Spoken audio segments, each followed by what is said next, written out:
doing? That's going on tonight. Last night I saw the B52's at bpac.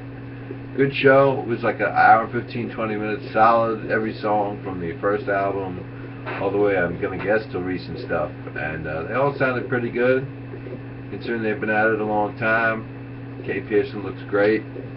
Got to meet a couple of the band members. Cindy Wilson, I don't know where she runs out of what door, but Kate and even Fred, yes Fred, even though he was a little pissed off at people using flash cameras, old school cameras, or the cell phone cameras with a blinding light, and he wasn't thrilled with that. He kept mentioning that during the show. But yeah, it was a fun show actually. It was, in that particular venue, it was very like a middle-aged crowd. I thought it would be a wild, crazy New York crowd, like, you know, alternative, but it was very mainstream, you know, like men and women, you know, like 60 plus, maybe even 70s, at least 55 plus, I'd say was the average.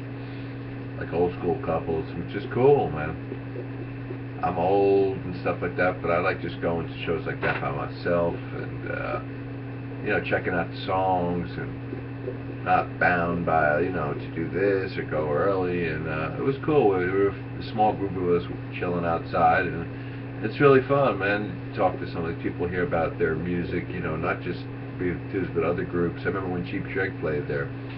Robin Zander was really cool talking to people, and Rick Nielsen was pretty cool also. Not as cool as Robin, and it's cool stuff, man. It's last week Bonzo Bash was even just as cool, if not cooler, man. All these dudes like Phil X who plays with Bon Jovi on guitar, Will Calhoun, the drummer of Living Colour. Who else was it? The Johnny Kelly from.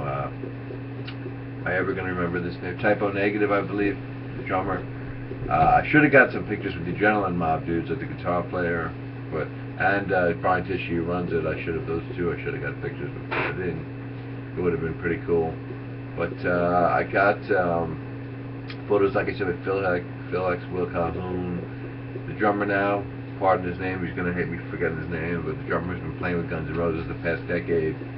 The bass player who played with Ozzy on the '85 tour, he was there in one of the photos. He was also the bass player for the main house band throughout the night of Bonzo Bash. Also, who else was in that photo? I can't remember. Oh yeah, Zach Alfred, who's drummed with Bowie, Dylan, Springsteen, name the artists he's played with them. There was a cool photo with that. Who else? There was a band, I can't think of the name now too. It looked like a lumberjack with a beard down here, and I don't know. We'll figure it out at some point. But anyway, so rock and roll last week or so, from, you know, one extreme to the other, from straight ahead rock and roll and Zeppelin, one of the best bands of all times, to the alternative crazy, wacky, whacked out B52's, which are always a fun show. It's the first time I've ever seen the B52's play though.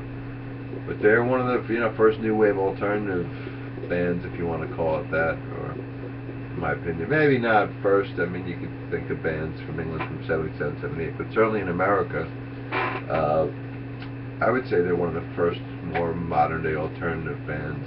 I don't know about all these names and slogans and this and that. New wave, alternative, you know, modern dance, I don't know what you want to call it.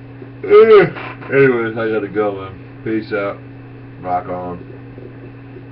Rock and roll.